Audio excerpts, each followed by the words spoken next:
Bengkalis merupakan salah satu kabupaten penghasil sagu terbesar di Provinsi Riau. Untuk menjadi sajian yang lezat, memang proses panen sagu ini panjang sekali. Wah! Aduh, Beb, aduh, Beb.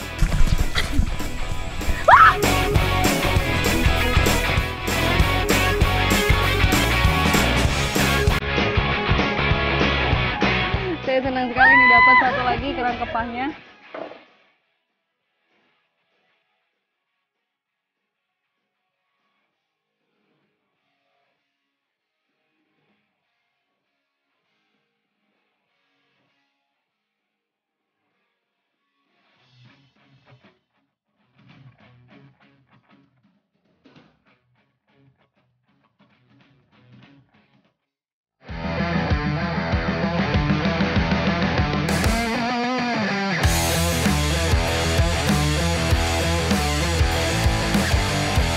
Petualangan kali ini saya awali dari wilayah Bakau, Kabupaten Bengkalis, Riau.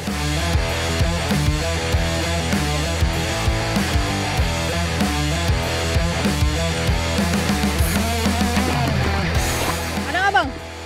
Belum ketemu. Belum ya? Oh, terus. Oh.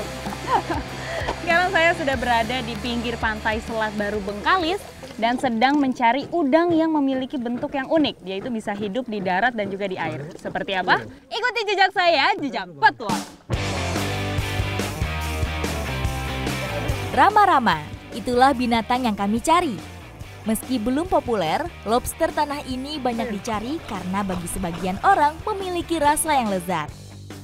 Rama-rama banyak hidup di kawasan hutan bakau yang terkena pasang surut air laut. Nah, di sini nih pas banget ada dua lubang yang berdekatan. Ini tempat dia masuk dan juga keluar dari sini. Dia memang selalu bikin lubang ke bawah, tapi nyatu. Jadi di bawah nyatu, makanya kita cara ngambilnya tuh bisa diinjak-injak. Gundukan ini terbentuk dari galian sarang yang diangkut ke permukaan. Ciri-ciri lubang yang ada rama-ramanya itu biasanya dia memang meninggalkan jejak dengan tumpukan lumpur yang masih basah. Jadi dia membentuk gunung seperti itu.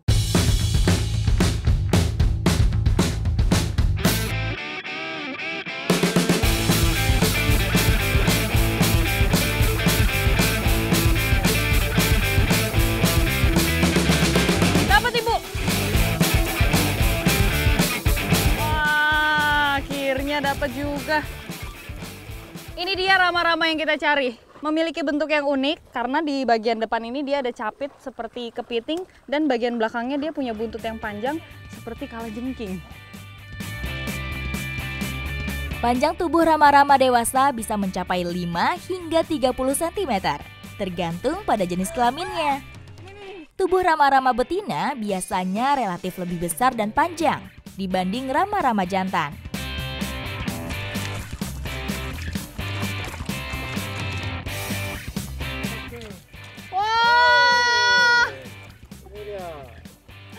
Dapat lagi satu. Wah, dia kuat juga ini cara nyapitnya. Tuh.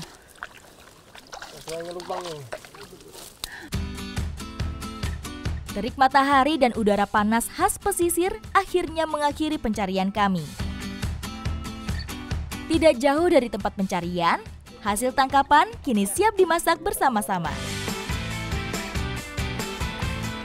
Sebelum diolah, rama-ramanya harus dibersihkan dulu. Ada bagian-bagian yang harus dibuang. Nah, yang dibuang itu adalah bagian kepalanya dan juga kotoran yang ada di dalam badannya ini. Hampir sepertiga bagian tubuh rama-rama terdiri dari kotoran dan sebagian besar lainnya adalah cangkang. Api dan bumbu khas Melayu yang kaya rempah pun sudah disiapkan. Rama-rama ini akan diolah menjadi lemak cili api. Lemak itu artinya adalah santan, jadi santan yang pedas. Benar, Bu. Daging rama-rama tidak sampai separuh bagian tubuhnya. Karenanya, bumbu menjadi sangat penting agar tetap kaya rasa. Salah satunya dengan mencampur santan yang melimpah.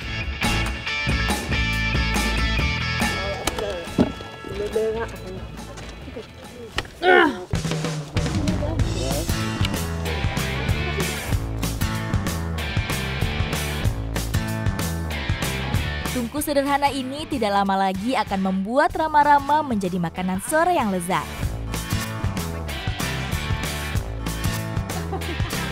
Masak Rama-Ramanya ini sampai air santannya mendidih. Setelah hampir seharian bergelut di atas lumpur, rasa lapar semakin sulit ditahan. Terlebih lagi, aroma uap lemak cili api semakin kuat tercium di hidung. Tanpa basa-basi, tangan kami langsung merogoh ke dalam kuali. Enak itu bagian capitnya. Tuh, dagingnya banyak sekali. Ini mirip seperti capit kepiting memang. Coba kalau dari rasa.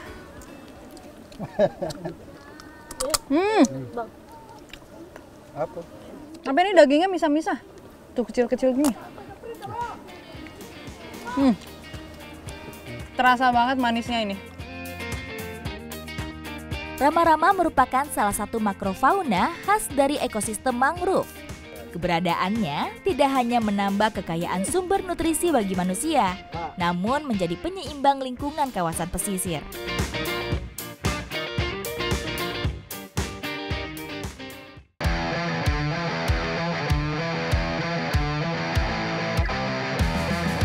Berada di jalur pelayaran internasional, aktivitas lalu lalang kapal di Selat Bengkalis, Provinsi Riau memperlihatkan pemandangan yang tidak biasa.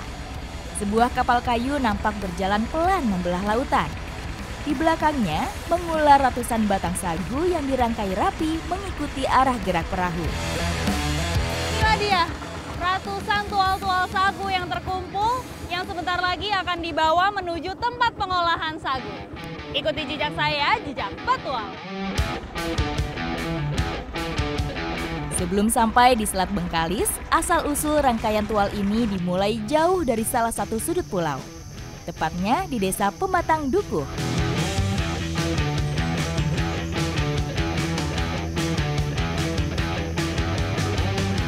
Bengkalis merupakan salah satu kabupaten penghasil sagu terbesar di Provinsi Riau. Untuk menjadi sajian yang lezat, memang proses panen sagu ini panjang sekali. Dimulai dari titik ini, menebang pohonnya dulu, baru nanti mulai diangkut satu persatu.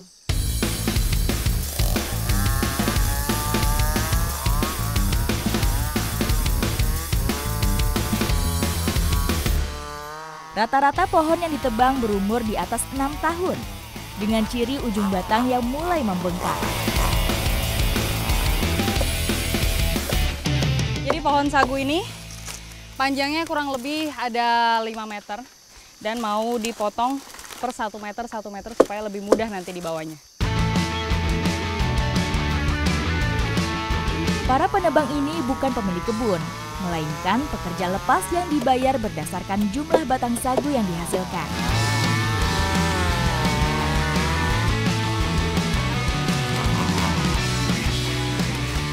Kerjanya memang harus cepat. Tadi baru bersihin pohon yang di sana, di sini udah ditebangin lagi. Karena dalam sehari itu bisa 5 pohon yang ditebang. Jadi nggak heran kenapa disebut penghasil sagu terbesar. Provinsi Riau memiliki luas lahan sagu kurang lebih 87.000 hektar. Dengan jumlah produksi mencapai 274.000 ton per tahun. Hampir separuhnya berasal dari Kabupaten Bengkalis.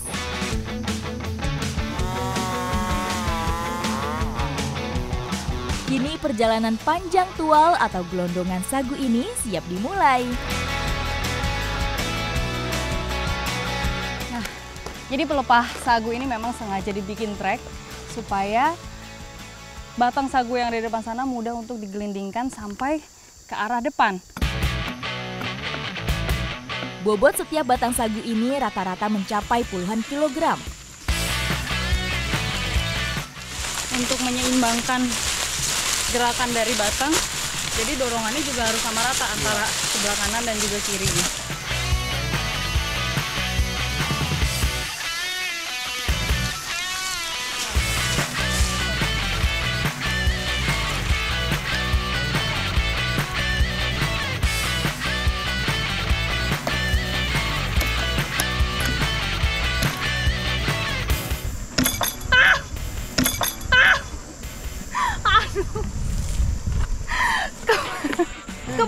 lihat sendiri. Ya, ini langsung diarungkan di sungai. Nanti dia akan ketemu batang-batang pohonnya tuh di sebelah sana, dikumpulkan terlebih dahulu. Jadi sambil ditahan di sini, di sana diambil lagi satu persatu. Baru nanti ada proses penarikan. Kita ambil lagi, Bang.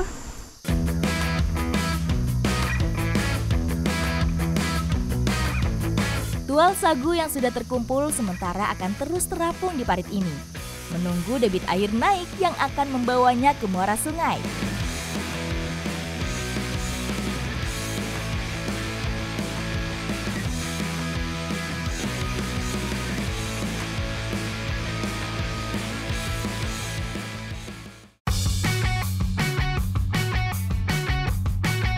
Sampai di laut, batang sagu dari berbagai kebun warga kini diikat menjadi satu rangkaian.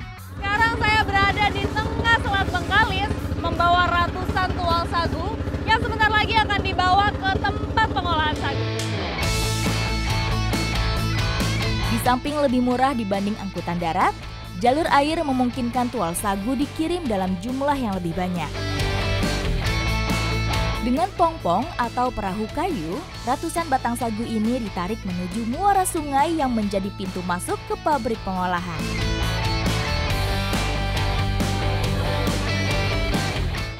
Nah ini nih, proses mulai mendorong tual-tualnya. Jadi perahunya diarahkan langsung ke tual. Karena dia sudah ditali jadi aman, nggak akan mencar kemana-mana. Dorong!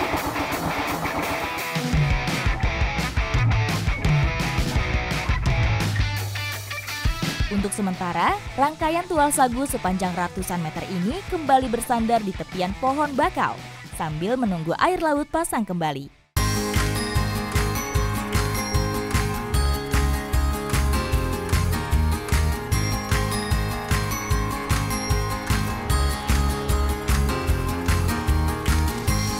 Pohon sagu melindungi saripatinya dengan kulit yang cukup keras. Sementara mesin penggiling dirancang hanya untuk menghaluskan daging batang yang lebih empuk. Halo Ibu, udah mau selesai nih Bu? Udah batang yang baru? Udah yang baru? Oh itu, oh cepet juga ya. Jadi ini adalah proses pertama sebelum sagu ini diolah. Jadi batangnya harus dikupas dulu kulitnya. Dan yang ngupas, Ibu namanya siapa Bu? Bu Nur. Bagian inti yang sudah dibelah seperti ini akan lebih mempermudah proses pemarutan.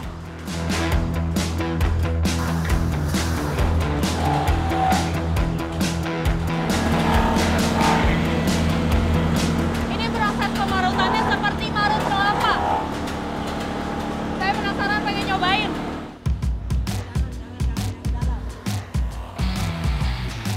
Kini, batang sagu berubah menjadi halus dan lunak.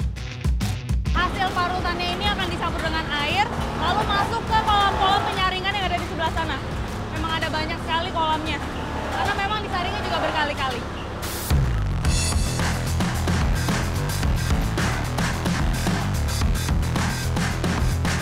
Gunungan ini adalah saripati yang sudah disaring dan diendapkan. Batang sagu kini sudah benar-benar berubah bentuk.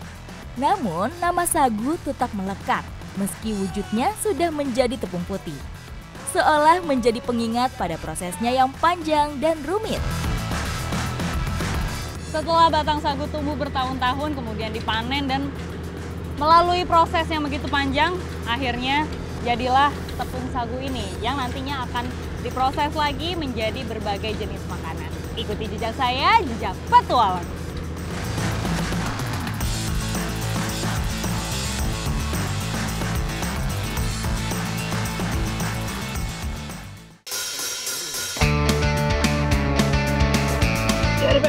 Beb.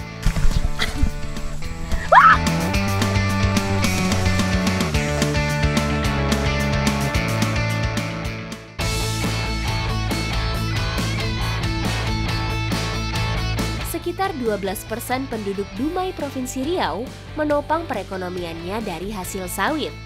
Jumlah tersebut tersebar di atas lahan yang luasnya mencapai lebih dari 38.000 hektar. tinggal di sekitar perkebunan sawit, sebagian warga biasa mencari peruntungan lain, di antaranya mencari ikan di kanal. Jadi ini dia salah satu aktivitas masyarakat Mundam di kanal perkebunan sawit, yaitu mencari ikan dengan lukah. Nah, memang dari sini sampai sepanjang aliran sungai ini banyak sekali luka-luka yang disimpan. Nah, di sini kita mau ambilin satu-satu ya, Pak? Iya, Pak. Oke, ikuti jejak saya, jejak petualang. Siap. Lukah atau bubu dipasang di bawah permukaan air yang tertutup rimbunnya semak. Sehingga untuk mengambilnya, kita harus naik turun dinding kanal. Pak, tolong, Pak. Ya, bener. Beneran jatuh. Ya, Nenek. Pak, ini gak ada pijakan di bawah. Kasih tangan tuh kata. Iya. Wah, aduh kuat.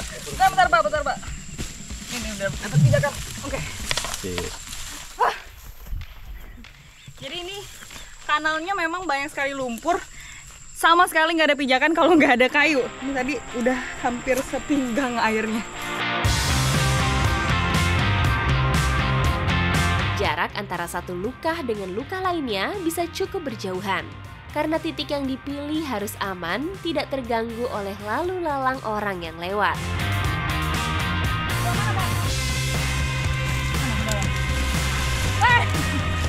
Jadi karena ini tanahnya tanah gambut, makanya nggak heran kalau pijakannya itu nggak kuat. Jadi kita harus benar-benar hati-hati. Oh ini ya, coba angkat Pak. Ini ternyata ada di pinggir sini. Wah, Kepar lagi. dapat lagi. Iya. Rata-rata, ikan yang terjebak adalah jenis gurame-guramean yang dapat hidup dan beradaptasi dengan perairan gambut. Dapat ikan yang sama kayak tadi ya? Ya, Sekepah. kepar. Kepah. Kepar. Kepar. Ikan kepar.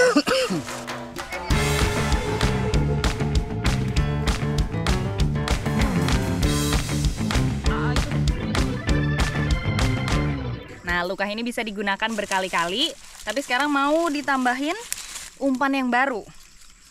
Nah, ini dia umpannya. Buah sawit, atau kalau di sini disebutnya apa, Pak?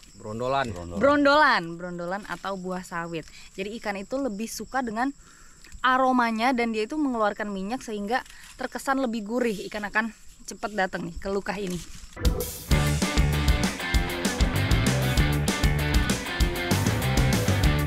Cara pasang lukah cukup mudah, karena tinggal diisi umpan, kemudian dimasukkan kembali ke dalam air.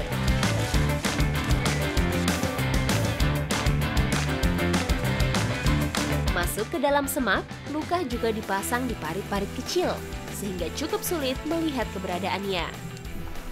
Ini kita mau ngambil lukahnya di tarik lagi.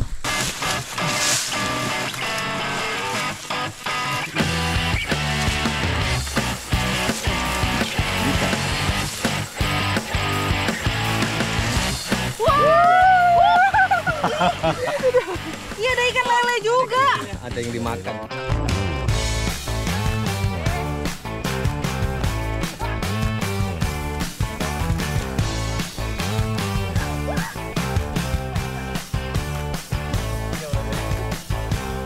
Jadi pas banget nih ikan-ikan yang didapatkan memang ikan-ikan khas lahan gambut. Ada lele, ada apa ini tadi, Pak? Lompong. Ikan lompong, Kepar. ada ikan kepar.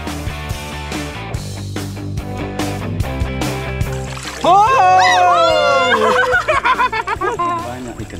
Wah, apa aja nih ikannya banyak ini, Pak? Iya. Macam-macam apa aja nih? Ada ikan limbat, lele, Lele. ada kepar, Kepar, lompong. ada lompong juga ada tuh. Ini ada lele besar sekali dan tidak seperti lele biasanya karena dia memiliki corak di bagian tubuhnya.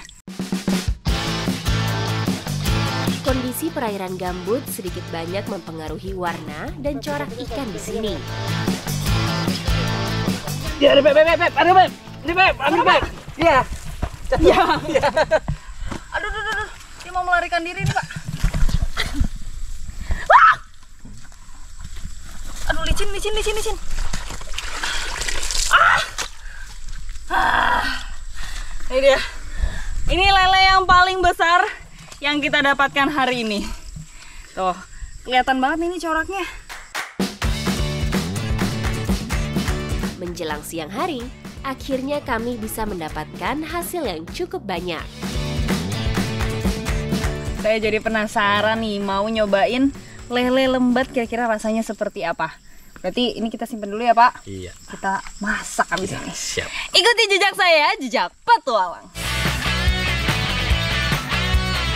Masih di sekitar perkebunan sawit tidak jauh dari kanal, kami akan mengolah hasil tangkapan menjadi masakan khas masyarakat Dumai.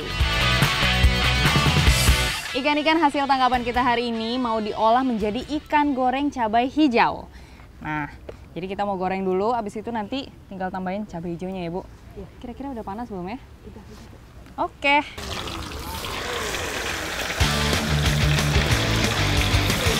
Membuat perapian di atas lahan gambut tidak boleh sembarangan. Tungku yang kami buat saat ini tepat berada di atas tanah padat, sehingga api tidak akan menyebar ke areal kebun.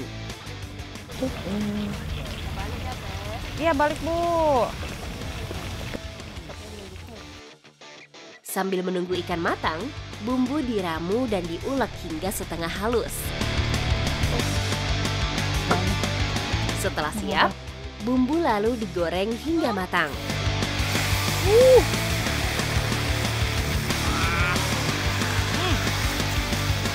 Setelah itu, ikan kembali masuk kuali untuk disatukan dengan bumbu.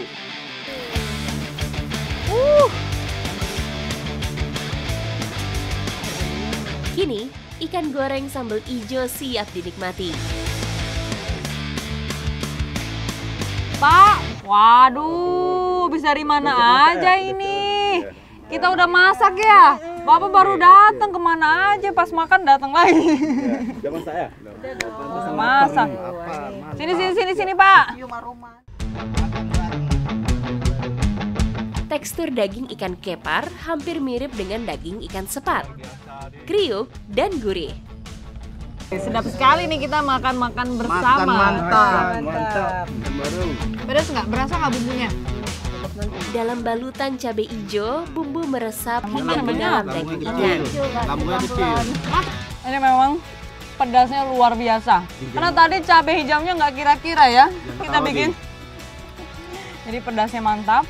Dan yang bikin makin enak adalah ikannya yang garing. Sambal ijo merupakan salah satu kekayaan kuliner Nusantara. Dan saat ini saya sedang menikmatinya bersama masyarakat Mundam, Kota Dumai, Provinsi Riau. Ikuti jejak saya, jejak petualang. Saya senang sekali nih dapat satu lagi kerang kepahnya.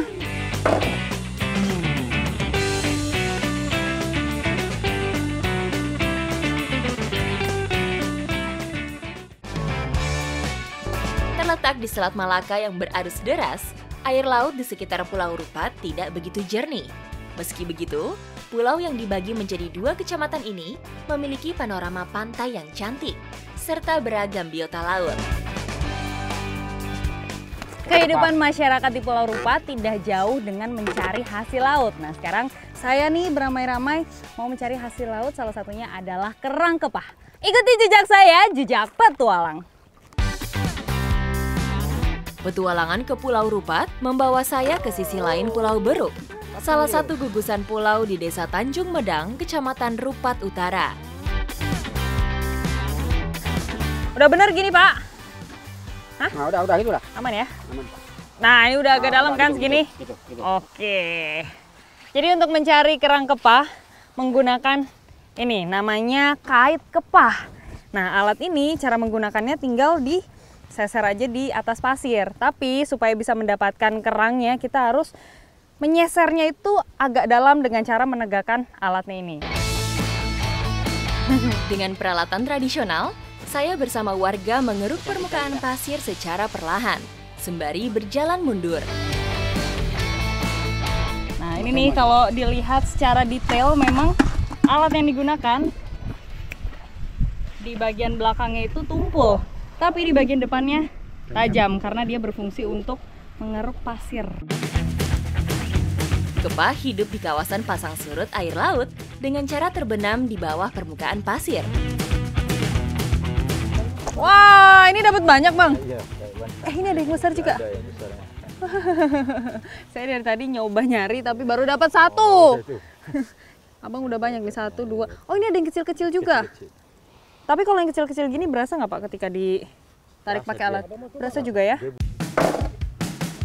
Lama-kelamaan, saya terbiasa dengan kait kepah, menariknya ke belakang sambil menahan ujung tongkat untuk tetap sejajar.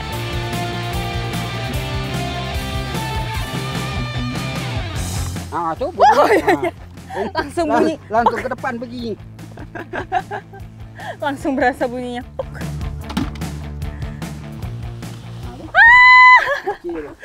Tidak apa-apa. Saya senang sekali nih dapat satu lagi kerang kepahnya. Jadi rasanya kalau misalnya narik alat ini kayak lagi kesandung batu, tek gitu. Bekas pencarian kepah meninggalkan pasir gembur bergelombang. Jejak ini akan hilang saat tersapu air laut. Kait kepah tidak harus ditarik lurus dan teratur. Kita bisa bermanuver ke tempat-tempat yang diyakini menjadi persembunyian kerang kepah. Nah ini Pak. Tuh, satu lagi. Ini lagi nih. Ada. Yuk jalan Pak. Jalan.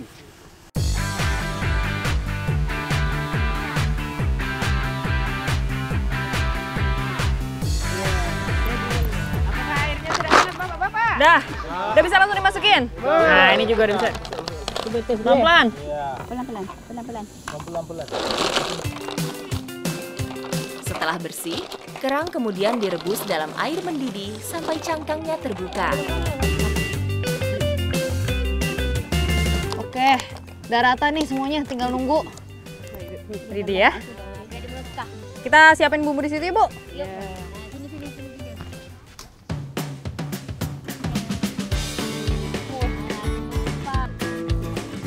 Bisa langsung dimakan.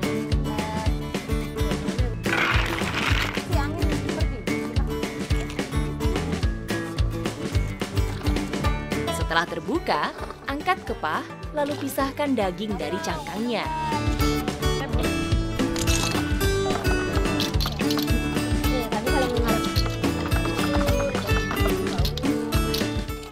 Nah, jadi kerang kepah mau besar, mau kecil, ternyata isinya sama-sama kecil. Saya kaget. Jadi ini cangkangnya besar. Nah, tapi isinya sekecil ini.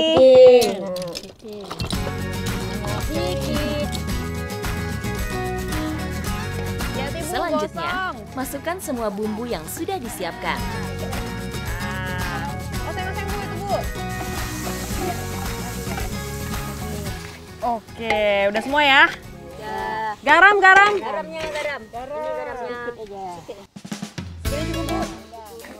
Tumis beberapa saat hingga bumbu matang dan tercampur.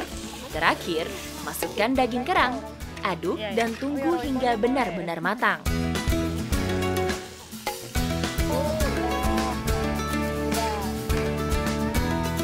Oke, sedap tuh. Kami udah makan jadi. Aromanya sudah menggoda sekali nih. Semur kerang kepah. Yuk kita makan bersama-sama.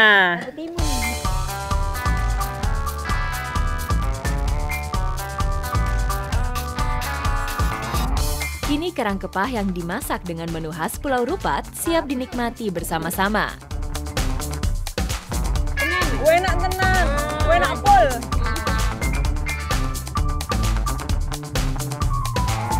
Menu makan sore berupa semur kerang kepah menjadi penutup petualangan saya di pesisir timur Provinsi Riau. Sesuatu yang tersembunyi ternyata memiliki rasa yang luar biasa, walaupun cara mencarinya juga melelahkan.